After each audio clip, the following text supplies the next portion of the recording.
Events, weddings, corporate events, parties, you name it, River Ranch Stockyards can do it all. Check them out, riverranchstockyards.com.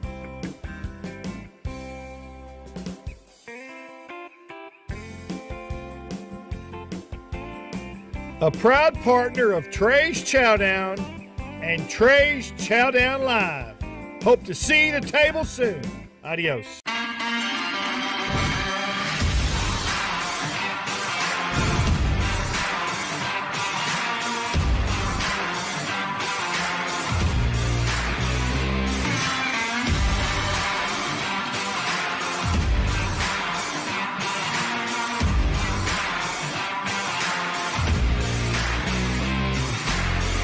Season 5 of Chef's Deliciousness and Cocktails starts right now. Woo!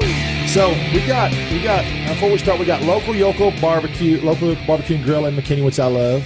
And you won the best craft burger for the Hamilton, which is awesome. Yep. And then we have local Yocal Farm to Market, butcher shop where it all started. Yeah, that all started there. Tell us a bit about that place. So the Farm to Market, we called it a farm to market instead of a butcher shop because we want to be a lot more than just a butcher shop. So if you come there, it's a local market. But we started out in the farmers market, and we learned some things about the American consumer. We learned that they like air conditioning, they like a roof over their head, and they like fresh, not frozen beef, and they like to shop other than Saturday morning. Right. So we opened the butcher shop so we could sell our cattle, and kind of outgrew ourselves about 4 years in. Started taking on grower partners, and so now we're known for our Wagyu beef, our grass-fed, grass-finished beef, and then we work with 44 Farms Angus. So whatever your flavor is, we have it. We've got great heritage pork, a lot of house-made bacon, house-made sausages. Right. Really great sausage program going over there at the butcher shops. It's a great little market. It is. And before the crisis, you were doing classes there. Yeah. So we're going to start our first class next week. Awesome. I was just fixing to ask you about that. We're going to start next Saturday. So the Steak 101 classes were what we got to be famous for, because the class was, so I got a whole carcass. Right. Everybody wants a ribeye, fillet, and a strip. We did the class, we get rid of everything else. Right. And it's a fun time. Anytime you can come out and drink and hang out and eat 18 cuts of steak, people like that, right? So it's a great time. We're behind on doing them this year because of the crisis. So we erected a tent. Can you say erected a tent? So, yeah. Okay. Yeah. So we erected a tent in the parking lot of the restaurant, so we can have a patio area. We're doing live music, and so I have a place, because with the spacing, I got to space people out. Right. How many people you say are in there? 18. Well, 18 steaks. We usually run 50 people in a steak class on the front porch of the butcher shop. Right. But with the new spacing. Guidelines. All right, so 6 people per table is what I've always done, but I would put groups together. Right. It was kind of community seating. We can't do that. So now we're doing it where we're going to have more tables spread out under a big tent, and we'll let groups come, and you book a table. You want to bring 2 people, or you want to bring 6 people to a table, it doesn't matter to us. You're paying for the table. So we're going to start a week from tomorrow. Are you sold out yet? We just... Breaking news right here is just going out live today. So tell for people, because this is a really cool concept. People who don't know or are watching or listening, and to go listen the rest of the week, and just run through. It's an hour of beef industry education, entertainment. Then we roll. Usually at the butcher shop, we go back in the cutting room. Right. Here we're going to roll out a chilled cart of 60 cuts of meat, show you all the different steaks, different ways to cut a steak, and then we're going to grill and serve you 18 different cuts of meat. So we start low, work all the way up, and I promise you we're going to serve you a steak you've not had, and we're going to change. People come in, their favorite steak is a fillet, a ribeye, or a strip. Sure. They leave the class and go, oh, sirloin culotte is my new favorite, or flat iron, or chuck eye, or spinalis. Yeah. Do you know why those are their favorites? It's marketing. Marketing. Yeah. Right. Marketing. And because people get, and like I talk about all the time on my show, people get in a rut and they don't want to try new things. Mm-hmm. They a lot of them are scared, or they get in their little box. And so a deal like that is awesome. We force them to eat steak maybe a little rarer than they're used to. So we try to test their edges and get them to come down, try some medium rare, try some things rare. It's like, I'll meet you where you're at a little bit, but you got to come over here and see where I'm at. Now, too. do you cook those, Adam? I will be, yeah. Okay, that's awesome. And you get they get, is it a question and answer? They can talk to you and answer questions? It's very much open forum. That's awesome. Absolutely. Yep. That's really cool. It is. Do you enjoy doing that? Yeah, I've done it a couple of times. You know, whenever I joined the company, we were just on the precipice of opening the restaurant, and so a lot of that stuff continued at the butcher shop. And I took part in some of them in the beginning, and then the restaurant took over, right? And so I didn't have a lot of time to dedicate to doing these classes. But we'll be going back through this and getting it back up again. And now that we're through the crisis, we can actually start doing them again. Yeah. So. And you said 60 cuts. 18 cuts. I was going to say, what is it? We show you 60 cuts, but Yeah, okay. we cook 18 for you to eat. Okay. I was going to say, you couldn't, definitely, they could eat that many. No. Well, we could try. You could try. And what's the price for that? So it's $400 a table, Right. up to 6 people per table. Normal price is $75 a person. Right. So you get a little bit of a discount Sure. for booking the table. You actually pay for 5 people and the 6th one's free. Still, it's worth it. Hey, It's find a worth it. friend. Find a friend, book a table. Go to Grace or Knife or anywhere else and take a couple or take 4 people, see what it costs you to eat. I have people who come from Dallas that tell me this is too cheap. This is too cheap. They can't convince their friends to come because nothing that's only $75 a person is worth going to McKinney for. Yeah, but you know what? Let's be fair. Literally, once you leave Fort Worth now, it's all one city anyway. I can go to Dallas and I can go to Dallas and shoot up 75 to McKinney, and there's never a gap. So it's all one city anyway. Well, hey, good news, it's only 20 minutes from Dallas to McKinney now in the new crisis traffic. That's right. Yeah. Oh, we talked about that. Essential drivers are apparently really good drivers. Yeah. I get on the expressway, the tollway, and I can just blow. You can 90, 95 miles an hour, and I don't see any, like we talked DPS, about. he does not mean that. I don't mean that. Well, like we talked about the first month, it was hardly anybody out because I had to go to the ranch and other things, and I was still going and talking to chefs and trying to figure out what was going on, and then as time goes on, like you said, when they opened it back up again, the first week, second week, third week, How was it this morning? It was a light. I really thought it would take us. Normally when we come here, it was about 20, 25 minutes faster to get here today than it normally would be. Traffic is really light. I don't know when we were talking about this, I think the work from home is going to be here to stay. I think so. And that could help us out in the bedroom community, if you would, in suburban. So I think our lunch business will see a gain from that. Also, too, don't you think that the family meals and the take home and curbside is going to stay too? If you hope work so. it? I mean, our butcher shop has been doing phenomenal, and we're about to remodel over there and add some things. And chef's been doing some meals. I'll let him talk about some meals to go. There'll be things you can just go home and pop in the oven and warm up. But also giving you things that you can come in and cook your essential. Sure. Pun intended, cooking the essential. Right. And then we'll help you with some other sides so that you can go home and warm some things up and get those things out of the market and enjoy some of the restaurant experience that chefs created in the take-home version. Play the home version. And during this, and we're talking about local Yocal in a minute. Well, I guess we'll go ahead and talk about that now. So you had the farm to market, and then you opened up the restaurant. Yeah. Now the restaurant's been there 2 years now. A year and a half. A half. October was a year. October 19 was a year. So you started that, and then of course, during the pandemic, y'all never stopped. I mean, y'all were doing all kinds of vegetables and take home stuff, right? You were doing a lot of different things. Box. Y'all were doing the box stuff, which apparently was going very well. Yes, that went viral. But so, we were working with Chef's Produce, doing these produce boxes for the first 3 weeks when people couldn't get produce. We were doing that. We opened our barbecue trailer up, right? And you also did a thing where you did parking lot concerts or something, right? Yeah, we did that. We're about 4 or 5 weeks into that now. So we did before you could come in the restaurant. Right. We did car hop style. Stay in your car. We'll bring food to you. We did that the first weekend was right before we were able to open the restaurant. So we did that, and it was so popular, we've continued to do that. And that's when we've put the tent up in the parking lot to create this large outdoor dining, open air patio. Social distancing, the new term we're going to have to live with for the next 10 years. Yeah. But when this started, and I called you, and I called chefs all over the place because I want to get everybody's opinion.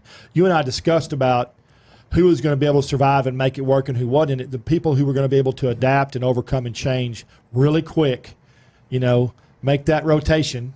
and figure out what was going to work for them were the ones that are going to survive. And that's basically what happened, because I've got restaurant franchises and restaurants here and locally, and that are up. I mean, they're actually up, and they're flat. They didn't lose any sales. They're at the same they were, and that was their due diligence and making changes and offering everything they did. Yeah, like y'all did. Well, we have some friends that are up. We're not up, but we're trending well. We're doing better than a lot of people.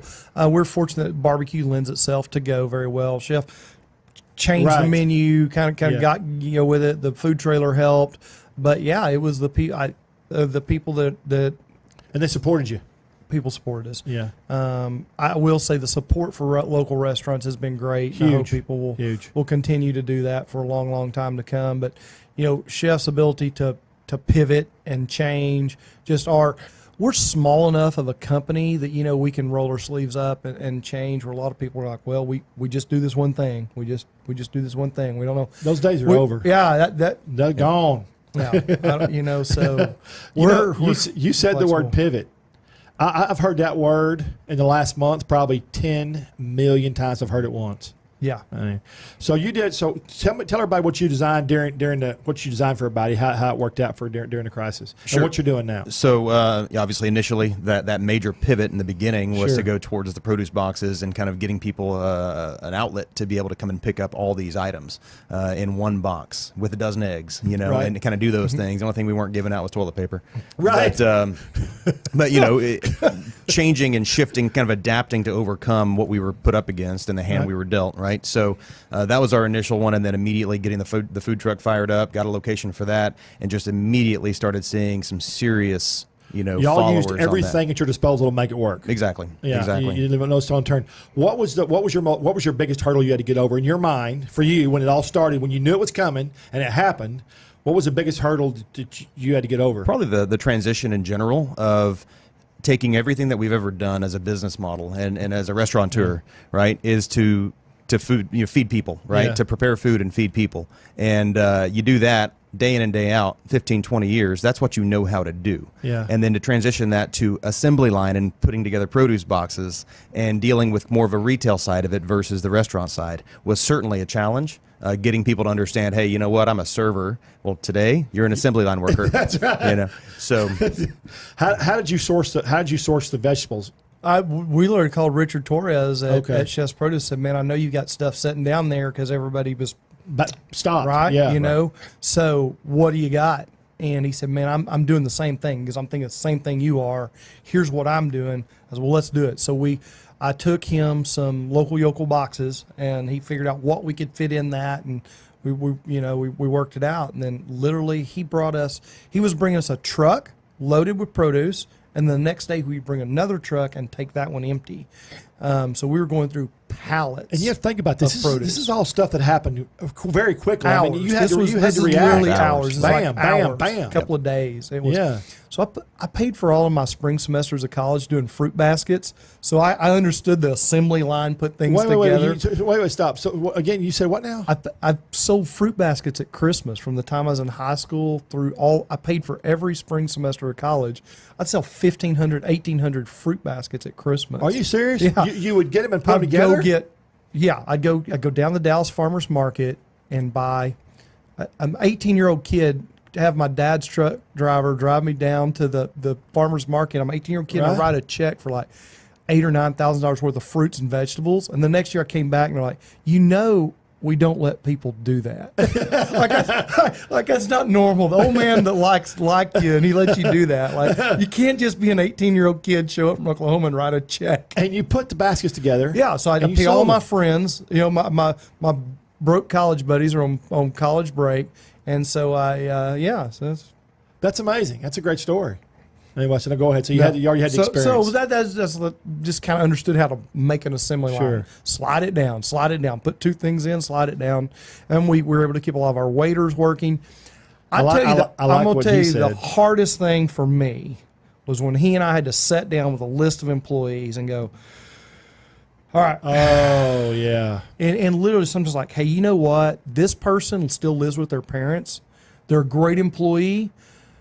but let's furlough them because they can make it. Yeah. I think that was the toughest day. Yeah. That was my heart. So when we had all our restaurants, once I got older, my deal was I was the fireman. And so anytime you bought a new restaurant chain or a restaurant, or they had to fire district manager, we had problems, they would send me in, and that was what I had to do. And I always, because when you have to go do that, you don't really, I didn't know those people. So I had to get to know those people and see who worked well, who didn't, who could stand it, who couldn't stand it. Because in a transition, half of them didn't like the transition anyway, and they never did. They didn't like new managers, they didn't like new owners. It's just a bad deal. So I know how tough that was. It's and tough. then we quickly figured out that some people who were great in their normal position, right, didn't transition well to didn't want to assembly change. Didn't want to change. Produce boxes or home delivery or whatever. Thank God for his kitchen staff who are just absolutely amazing. A big portion of them went and worked at the butcher shop, because the butcher shop, man, they were just overworked. They had to be. You told me a story about people backing up and getting open their trunks or open their doors. So for weeks now, we've had someone at the door. Okay, 2 people can go in. 3. You feel like you own a bar, a club? Yeah, we literally have a bouncer at the door letting people in for weeks and weeks now at the butcher shops, because we really only need about 10 to 15 people at a time in there. So it's been, the butcher shop has been something. Don't you? Is it phenomenal? A lot of people would do it. A lot of people would open up a restaurant and then do a butcher shop. Yeah, you opened up the butcher shop, did the restaurant, and now it's amazing that you have it, because it helps you both. It helped you both ways during the pandemic or during the crisis. Even coming out of it, we have meat. So I said, I didn't have some magic crystal ball. Just understood the industry, and realized when this comes back, when we turn the light switch to restaurants on, there's going to be a sucking sound, and there's not going to be enough meat in the supply chain for everybody to open. Right. And we saw emails from broadliners saying, you may not have ground beef next week, right? I'm like, well, we don't buy ground beef from the system. We have the butcher shop, so everything comes through the butcher shop. So. Smart aleck. You know what I told her about the big thing? I told her about don't give up. Don't give up. And some of them did give up, but you don't. Right. You can't. If you give up, then your whole team gives up. You can't. You have nowhere to go if you give up. Yeah. Right. But down. That's the only way you got to go. They're gonna come lock your door and put a sign on the door. And you know how that goes. Yep. So, what was your favorite meal you did during the crisis? What was your favorite meal? And you're still doing some of those now, right? Oh yeah, okay. Absolutely. So we've actually transitioned to do a couple of different sectors, if you will, and we're trying to grow up one side of it, which is kind of the frozen meals at home. Right. Tell me about that. That's cool. Yeah, so we're teaming up with 44 Farms right now. Awesome. 44 Farms, shout out. Woo! Yep. I love those guys. Those guys actually came over and talked to me. I've known Jose Vargas, our regional rep, for a number of years. Jason. And got in with those guys and presented essentially a list of 4 different entrees and 4 different side dishes that they can sell frozen, ship it wherever, and provide that option for, you don't even have to get out to have a restaurant quality meal. So if you don't have to be in the DFW area, North Texas, you can be from anywhere and ship it anywhere. Yeah. Yes, exactly. Like, what's the dry ice? Dry ice frozen, right? Exactly. Styrofoam in a box. Exactly right. Yep. So he worked his rear off on those. Big shout out to him, because it wasn't just a meal to eat. He had to make the meal so that when you reheated it, it's right. And it tastes good. And did a heck of a job, man. It's really good. Turned out pretty cool. Two biggest things with the dishes, man. It's got to look good, right, and it's got to taste good. Exactly. And if it doesn't look good, it ain't gonna taste good. That's the truth. You can have the best dishes in the world, and there's like, I'm not gonna say who it was. There was this guy at a restaurant. He made these really good dishes, but his plating, dude. I don't know, man. It looked like something out of That's why they don't let Nickelodeon. Me plate food. I mean, it was terrible. I could never get past the ugliness of it. Even though it was delicious, you'd be like, but he didn't make it. So, and it was a challenge. I mean, that was a sector of the industry I've never worked in. Sure, right? Is kind of meals ready to eat or frozen. But you weren't scared to do it. I wasn't scared to do it. It was a challenge to me. Sure. I'm always up for a challenge, and so that's exactly what we did. And we approached it as if we were a restaurant plating a plate of food, and let's see the results of when you freeze it and how does it reheat reheat. And we had some flops. We had some things that just don't reheat well. Sure. That was to be expected. But we chose dishes that, pot roast is an example of that. Ooh, we that have sounds baked good. ziti. We're using all of their meat, right? So Right. we're highlighting the product of the meat that they're providing for us, and then pairing it up with local seasonal ingredients that actually cook well and freeze well and then reheat well. So Sure. there's 3 steps of that, right? And so, but utilizing kind of my restaurant knowledge of how a dish should look and how it should taste, and using ingredients that aren't necessarily, we're not limited to what you would normally see, and using preservatives and all those other things. Right. Because as long as you're eating it and you're ordering it every 6 months or whatever, and you're using it, it doesn't need a bunch of sodium erythorbate and all Right. that other stuff in there, right? Stuff that kills you, it's not good for you. it's or real whatever. food. Yeah, it's real food. So Real food, real good. His hotel background came in to making large. Yep. Making 100 of a meal. So you 100 meals at one time. You were in the hotel business. I didn't know for that. a long time, yeah. I thought you were in the Batman business. No, never actually pursued that side of it. Dude, so. how the heck do you get a name Adam West? I would have a big ass cape on the back of my chef's coat. Yeah. He's too humble. I'd own. He's too humble. Oh boy, I probably should look into that. at that some would point, be yeah. that would be fantastic. I dare you. I dare you. So the first time we did a dinner together, I came out and introduced him, and I played music on my phone for these. Yeah. I'm playing the Batman. He's shaking his head. Here we go. Well, before this too, you had a mobile. You told I me had a food truck for a little while. Yeah. It was what do you call it? It was Unforsaken Bacon was the name of the food truck, but I started the LLC as Bat Chef Catering. So- Unforsaken. What was it? Unforsaken Bacon. That's so a good we were name. specialized in bacon. That's a good name. Obviously, You know, so- they had another bacon truck here. Didn't make it either. Yeah. I'm not saying yours didn't make it, but they had another bacon truck that didn't make. Right. Didn't make. It's I a don't know tough why. industry for sure. I wonder why, because everybody loves bacon. Yeah, no, I mean, we were great. I actually just got a really good job offer that I couldn't really pass up. Sure. And, it was fun. It was kind of a midlife crisis going from, I was so jaded from the hotel industry and Yeah. the intensity at which I was working, and it played a huge part in kind of my decision to jump off the other side and say, you know what, I'm going to work for myself. I want to do what I want to do when I want to do it. And if I don't feel like working, I don't want to go to work today. And I did that for a while. And then, bills piled up Yeah. and, life called. So I'm sorry. But I had to get back to it. So, Yeah. and I missed it. The rush of being in a restaurant is unlike any other. Yeah. I used to have nightmares of the ticket printer going. Oh, getting crammed. Yeah. Oh, and especially in a hotel or something like that, or even at your place during a rush for 10 minutes. Oh, yeah. those tickets get backed up for 10 minutes. Oh my God. Yeah. Yeah. You got to That's stay disastrous. cool under pressure. That's for sure. We Hey. did the concert series. I think you had 80 or 90 tickets all at hanging once. at one time. Why did they put them all? Why didn't they stagger putting them in?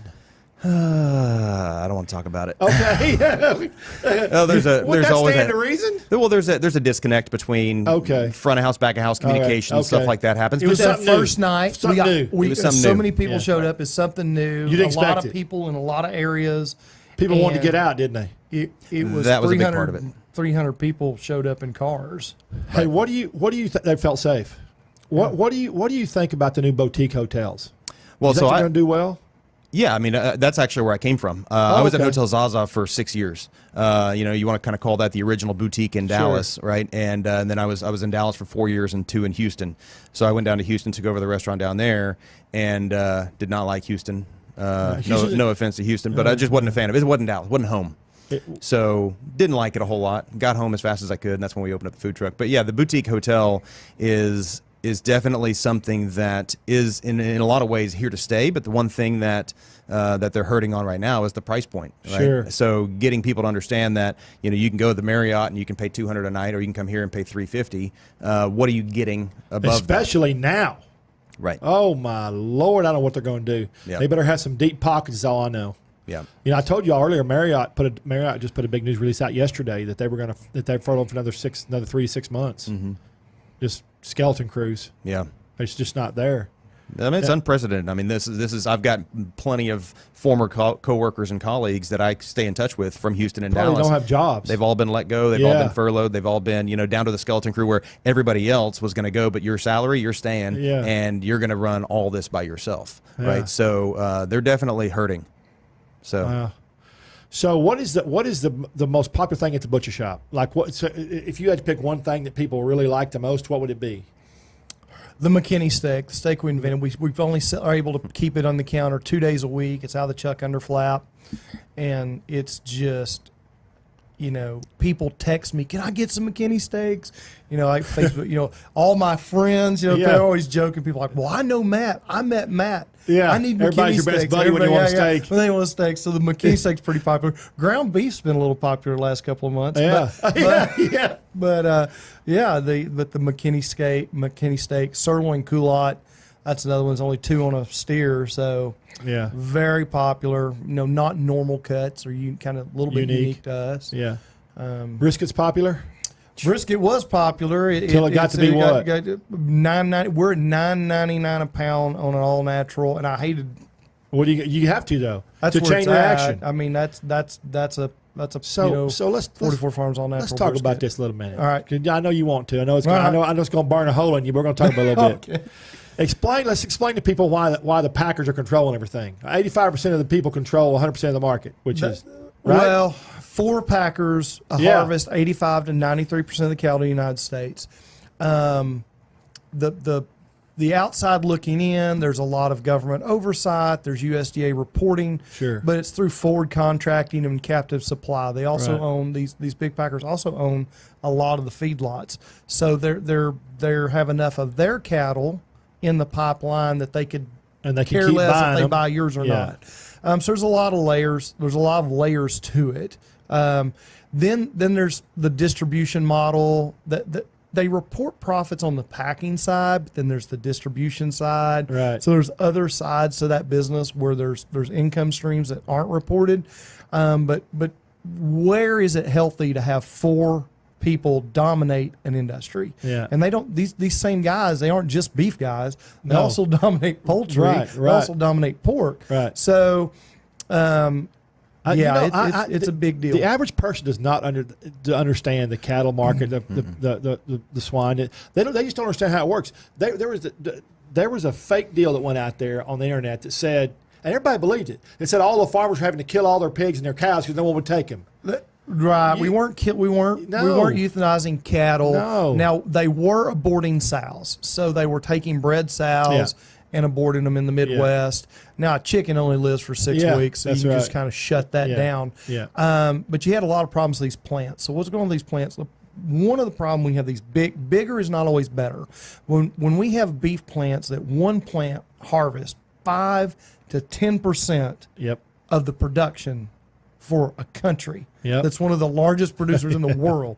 Okay, that's a little too big. And we saw our first glimpse of that. We had that fire in Kansas catch on fire, and it rocked the market. Sure. Because that plant was responsible for about 8% of the beef harvest in the United States. So, and it was offline, and that messed things up. So the market, meat went up and cattle went down. But then cattle producers are not ignorant guys, and they read the USDA Carlot reports too, and they said, wait a minute, this plant's responsible for 8% of production, and it went offline, and live cattle went down 10%, and box meat went up 10 to 15%, and y'all harvested 525,000 head of cattle the week before it burned, and you harvested 570,000 head the week with it offline. Wait a minute. And just as all that turmoil was happening, then this hit. And it's pretty hard for a guy. I've got a friend in Florida who's got 800 head of cattle on feed, can't get them sold. The same time, his wife's coming home from the grocery store with $10 a pound ground beef. It's hard pill to swallow. Sure it is. When you're paying $12, $14 a pound for chuck roast at the rural grocery store, and $8 to $10 a pound for ground beef, and you can't sell your cattle, or your I'm not selling it. I'm just letting them eat. I got tons of grass. I was letting them eat. I'm not even going to. I mean, because the price is ridiculous and it's not fair. Things are out of whack now. These plants are operating at limited capacity with our restaurants. With our restaurants offline, 50% of groceries are consumed in restaurants in the state of Texas. 50% of food is consumed. So when you close restaurants, it's a huge throws shift. It all off. Throws everything. Huge shift in dynamics Produce, with the supply chain. So there's a lot of problems. course, and they're having COVID in the plants. Right. That's due to the That was a bad deal. The communal living of the employees. A lot of people don't realize a lot of these employees they live 5, in a 10, 50, they live in a dormitory style environment. They're not people in suburban America. I think people would be shocked if they knew. I think people would be a little surprised if they knew Yeah. if they knew that the majority of these guys are agricultural visa workers from 100 different countries, literally 100 different countries. Yeah. So there's some shaking. The cattlemen of America are pretty shook up right now, and I think for the first time. So 12 years ago, when I went on this, what I'm doing now, I was a nut. Yeah. Well, what do you mean? You know, you're all natural beef. Oh, nobody wants to buy beef. You know, I was a nut. Yeah. And now I got a lot of friends. Right. That's right. Yeah. Yeah. You know, That's we were right. in Oklahoma working cattle a few weeks ago, and a friend of mine asked me, "Hey, what are you paying for cattle right now?" I said, "The same thing I paid 3 and 4 years ago." He said, "Really?" I said, "Man, I'm stable. We're stable." And guess what? So now that brisket's an exception. The prices in our butcher shop, because there's only but the prices on the cattle we supply, we've not gone up a penny. What we're charging for meat at the butcher shop is the same as it was January 1. Yeah. We have not changed our prices. You should see. Have you seen the prices? The actual people showing the prices of the meats in California and Arizona stuff they're having to buy. Certainly have. Certainly. A brisket was like $200. There's one brisket was like it was nuts, whacked. Yep. It's well, and a brisket you can say, oh, you know what, I'm not going to enjoy my weekend hobby and smoke a brisket. But when the essentials, when ground beef and chuck roast are 3-4x of what they normally are, and live cattle are down, right? Live cattle are down 25%. It's a hard pill to swallow. It just makes you mad. But you know what I've noticed, because my dad was part of the Cool program. You know, he went to Washington several times to talk about that.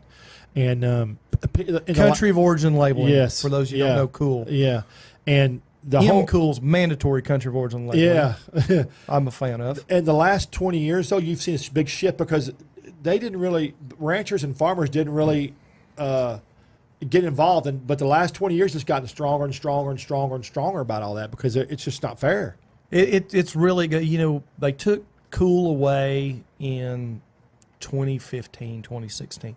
It went away. It just, whoop, one day we woke up, we didn't have Cool anymore. Yeah. So if you're a large company, you would certainly like to bring in some cheaper product from some other countries and blend it in with the American product and put it out there.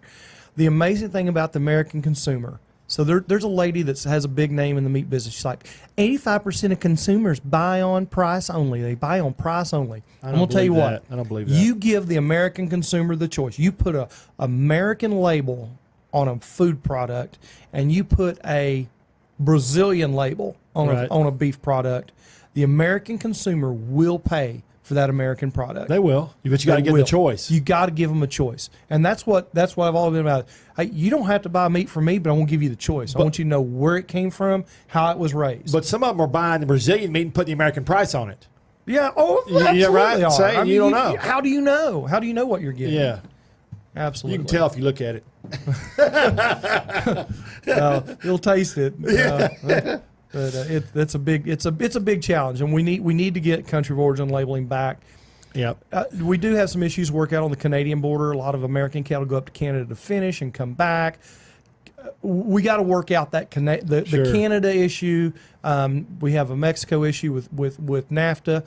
I'd be okay with a North American. I'd still be okay with a product of USA, Canada, Mexico. That's a good product. That's still a good product. Yeah, as long as it was all over. If we had, I'd like to see 2 labels: product of USA, product of USA, Mexico, Canada. Sure. And then, as long as it's regulated, yeah. May contain products from Brazil, may contain products from Uruguay, may contain products from there's a lot needs to be there. There's a lot of big Texas, a lot of ranchers in the United States that have cattle in Mexico. They're partners with, I tell you what, 20 years ago, the quality of cattle that came from Mexico were, we used to joke, boy, that M Ranch doesn't raise very good cattle. They have to M brand all the cattle coming from Mexico. Well, that M Ranch is producing some pretty good cattle now.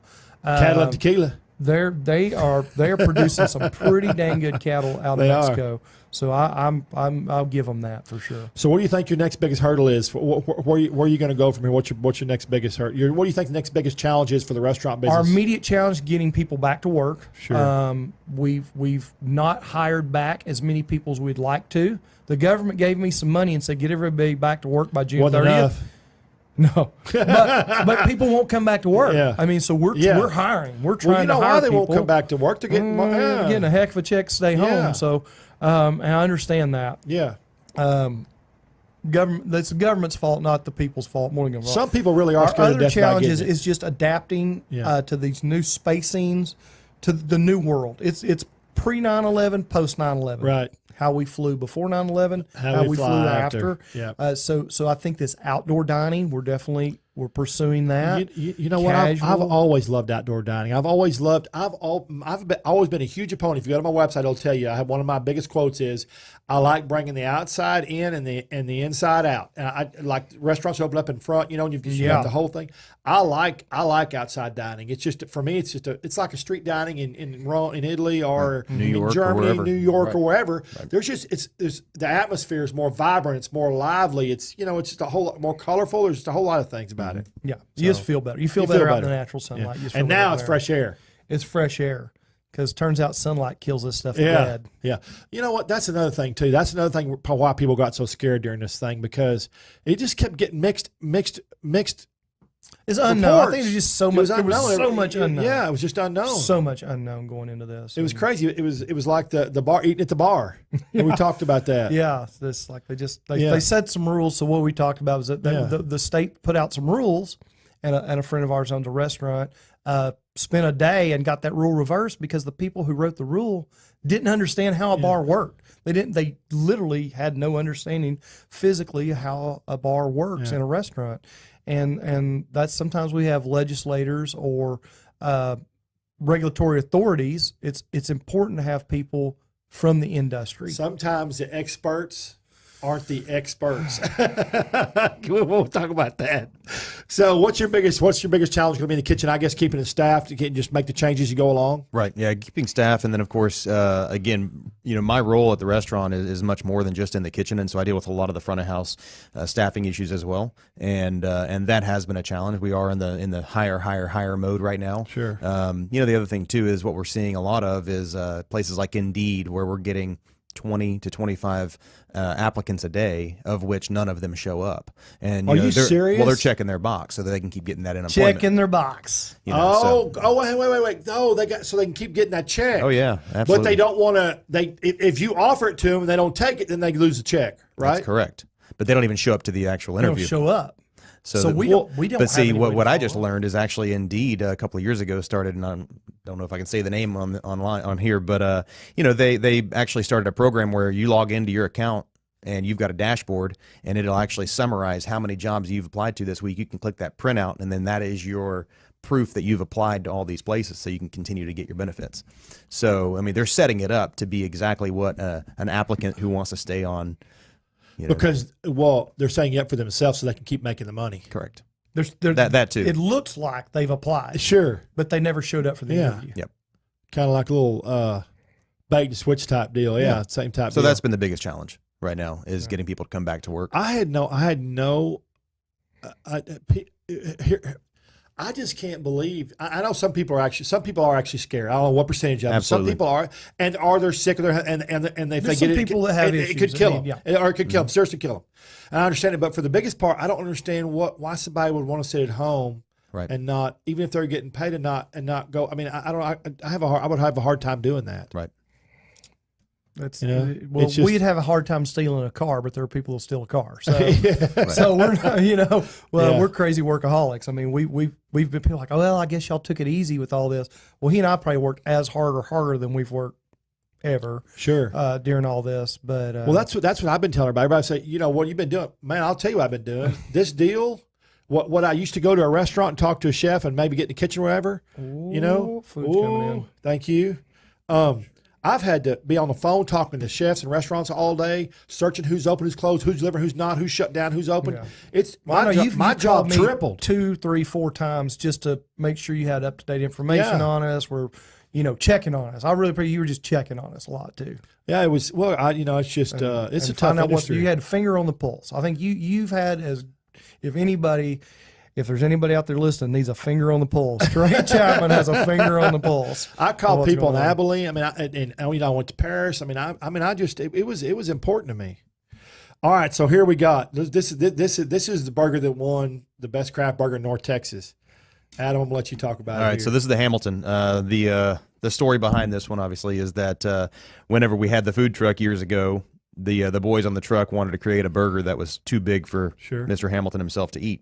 Original had 2 patties, but this has a Wagyu beef patty, 2-3 slices of brisket, depending on the size, bacon, jalapenos, onions, obviously caramelized onions, and then, of course, the jalapeno cheddar sausage. Jalapeno cheddar sausage. Which is made in-house. It's pretty awesome. And then a Tillamook cheddar over the top, a little bit of mayo on the bun. I mean, it's about a pound of meat. It's a big boy. It's an awesome burger. I mean, it's just, and I mean, that's why it won the. It's agricultural support system. There's every level of agriculture is supported there. Wheat farmers, dairy farmers, Look at that. pig farmers, cattle ranchers.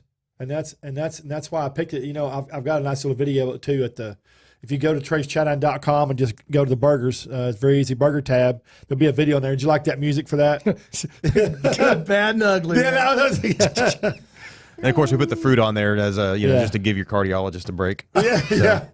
So this is a pound of meat, if I remember right? It is. It's a pound of meat. So that's amazing that you came up. And so how many of these you think y'all sell? I mean, I want to ask you, hang on, I want to ask you a question. And you don't have to be, but did your sales bump up after the article came out? Did you notice an influx in the Oh, it did. sales? Yeah, absolutely. That's good. Absolutely.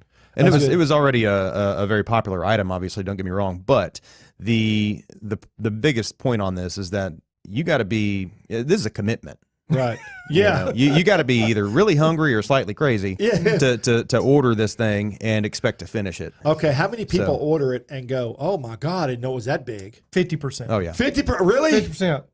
My 81-year-old dad ordered this Saturday, and I don't know, he just had never ordered it. And I guess on the menu, he just hadn't seen it. He goes, well, I got a burger with my name on it. I'm ordering that. And my sister's like, Daddy ordered the burger. He doesn't know what it is. He's like, oh my, what in the world? Yeah. Well, also too, I guess the menu, you can't put the pictures of everything on the menu. So you don't really need, it just sounds good on the menu. And then when it comes out, it's just like, you can smell it coming first off. Before you can, when they're at the corner table, you can smell it. It's just, the presentation's awesome. But it all works together. So I'm going to tell you something funny, work. though, because we had this on the food truck. So when Chef came up and joined us, and he and I literally physically worked on the restaurant for months. Right. And then we finally are going to get to be a restaurant. So he's like, all right, menu. He's working on menu development. He's like, what things do we need to have? I said, well, we've got this Hamilton burger. And he's like, really? All of that on a burger? And he's like, can I touch it? I said, well, you can touch it. Don't kill it, but you can touch it. And so then he's like, man, I just don't know. That's a lot. And he says, hey, we prototyped one of those yesterday. It's pretty good. Yeah. So that's pretty good. So it all works together. It's insane, but it works together. A lot of people split it. What's funny is that if one of the meats was off, it wasn't prepared. If one of the meats wasn't cooked right, the whole burger would be off. And every time I've had it, it's just been, spot on. Yep. It's absolutely delicious. So for people that don't know about the grill, because I have a hard time explaining because it's just so beautiful. Tell us that building was a grocery store? It's a wholesale grocer. So it wasn't open to the public. When was the building built? 1917 and 1931. Yeah, there's 2 parts to it. It's just a beautiful, eclectic type building. Then you left. It's old brick, open truss brick. Yeah, and it's got the docks out. The docks aren't front, but the dock was out front, right? The patio was a loading dock. That's where, so that they would bring the railroad siding went right along the east side of the building. They would unload rail cars of groceries into the building, and then they would load. I have a picture up in the hallway of Model Ts and wagons backed up to the front of the building being loaded with groceries. Dirt, I guess, dirt roads. Brick paved road. Brick paved road because the freight depot was in our parking lot, and the people depot was right across the tracks. So it was a whole little area. Oh yeah, we're at the epicenter. Back in the day, we were, we're on the east side and things are coming back that way. But back in the day, we were at the center. Okay, now that I'm thinking about it, if I'm standing looking at the parking lot, there's lots of room on both sides of the track. Right. Okay, so all siding. Okay. There was literally a depot in our parking lot. The rail line that's there was a north-south, 2 sets of rail lines, and then there were 4 or 5 sidings between our building and in our parking lot. Can you imagine how busy that was? Can you imagine? I mean, it just had to be crazy in there. Steam engine. You see this picture? I'll show it to you next time. Steam engines to me are still phenomenal. To think that somebody came up with that, but to run down, intricate, and run down the tracks like that, it's just they're still cool looking to me. Yeah. I mean, it just. I don't know. It's weird. It's just for me. I can't imagine how somebody even builds or can engineer something like that. It's just phenomenal. Well, both of our buildings. So my butcher shop's and building was built in 1885. The restaurant's and building built in 1917. And people say, what? They can't quite put their finger on what authentic. Yeah. The buildings are authentic. The food is authentic. The people are authentic. Everybody, staff and everywhere is always nice. Always, a lot of restaurants will have it's always nice. Yeah, we don't want you here if you're that person. Yeah, we don't want you here. So I knew Adam before. Never thought I'd get a guy like this come work with us. You knew Batman before. We come on. So I knew him when he was at another restaurant in Dallas. And God just kind of put on my mind to call Adam and see if he'd come up, and he did. And the thing we've agreed on is there are great people in the F&B industry. There are great people. Sure. And there are some turkeys. Oh, yeah. And we want to say... Turkey's a nice word. It's a very nice word. So we decided we want to be the non-turkey place. So we just put it out there. Hey, you know what? If you can't pass a drug test, this might not be the place for you. Yeah. And if you're looking to come in here and cause drama and dude, I have a friend of mine, Ben. He owns a bunch of ranches out west, all the way to Abilene, all the way out South Texas, dude. And he does a lot of farming too, and he puts his ads up, and they are just.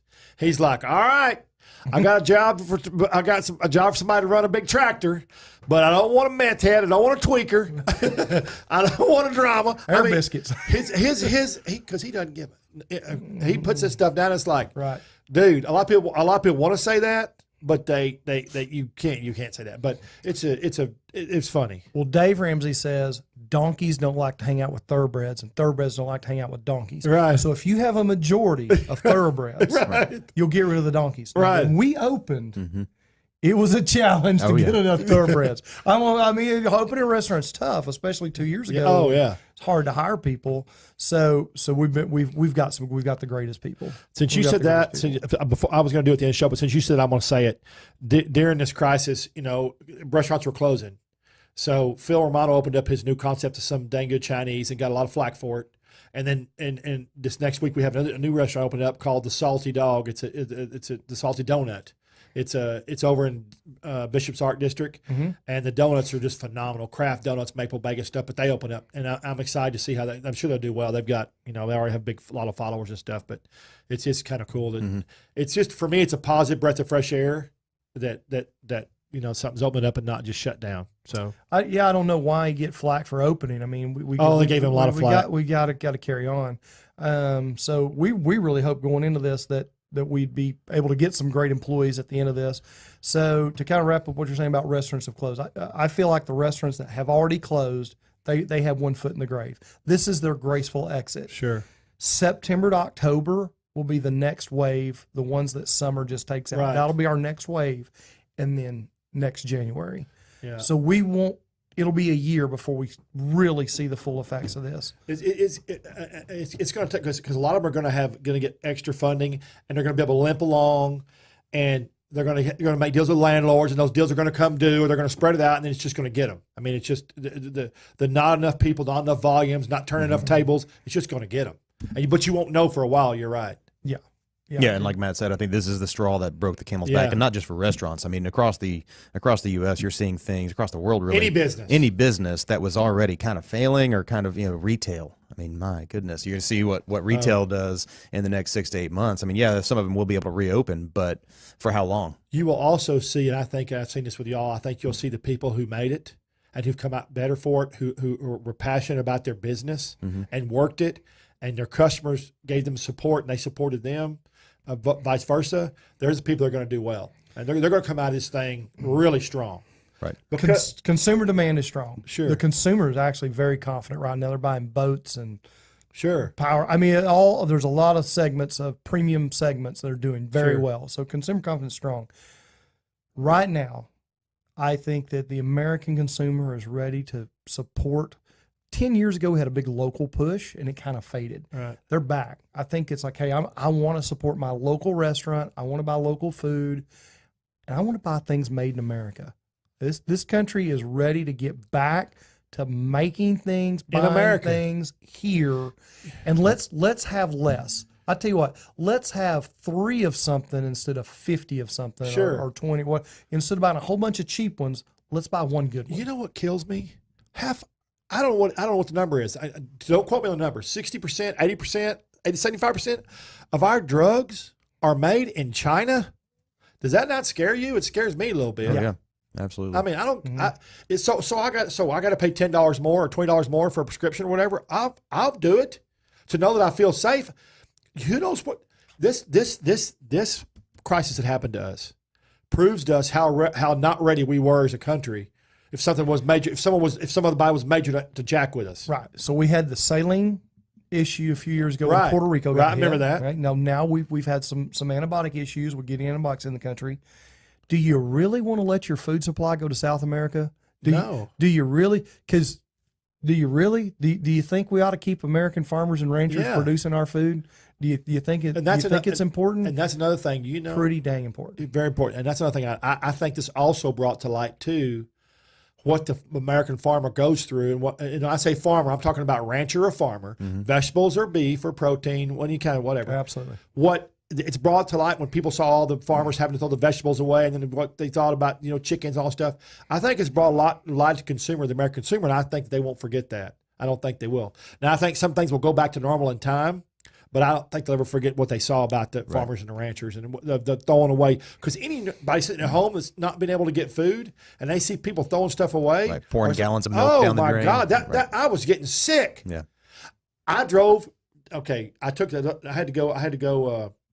I went to see 407 Barbecue. So when I left the ranch, I went down 82 all the way to 35, and I saw 2 different dairies for sale. Big new signs up, full dairy operation, ready to go. They both said full dairy operation, ready to go, need to sell. Yeah. It's just terrible. They were dumping milk. Yeah, they were dumping milk. Terrible. No. Still had to milk the cow, still had to feed the cows. And we saw that in the 80s. I know you're old enough. We'll talk about how old you are, but you're old enough that we were young, but we saw the farm crisis in the 80s. And the problem then, we got disconnected in the 70s. In the 60s, everybody knew where their food came from. Right. In the 70s and the 80s, we got disconnected.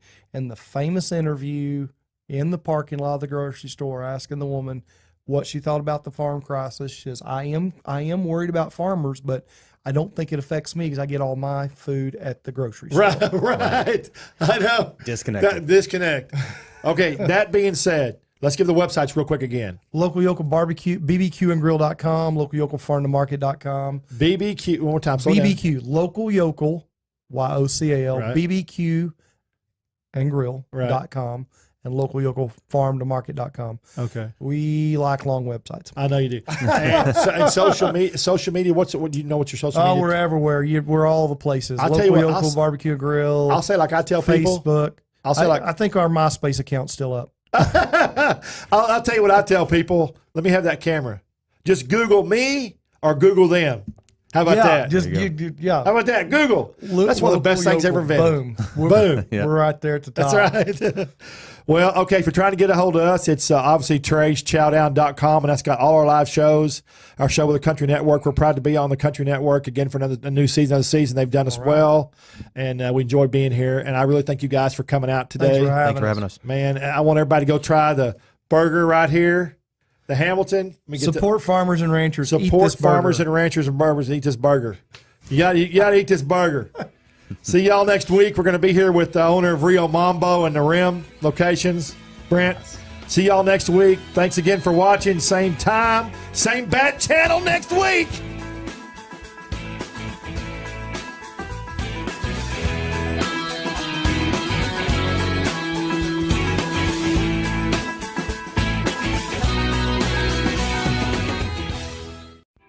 Welcome to the River Ranch Stockyards Event Center in Fort Worth, Texas.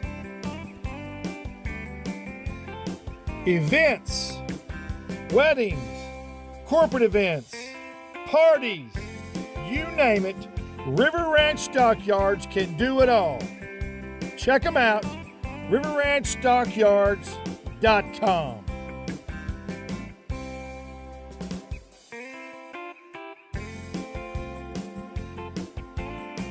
A proud partner of Trey's Chowdown and Trey's Chowdown Live. Hope to see you at the table soon. Adios. Hi, I'm Trey Chapman, publisher of Trey'sChowdown.com. I'm passionate about finding the best food, drinks, and chefs, just sharing it all with you. I should know I have over 5 decades of food experience. Find me on any podcast platform, Facebook Live, or just Google me. Now you can watch and listen to all my great finds every week on my live TV and radio podcast at Trey's Chowdown Live.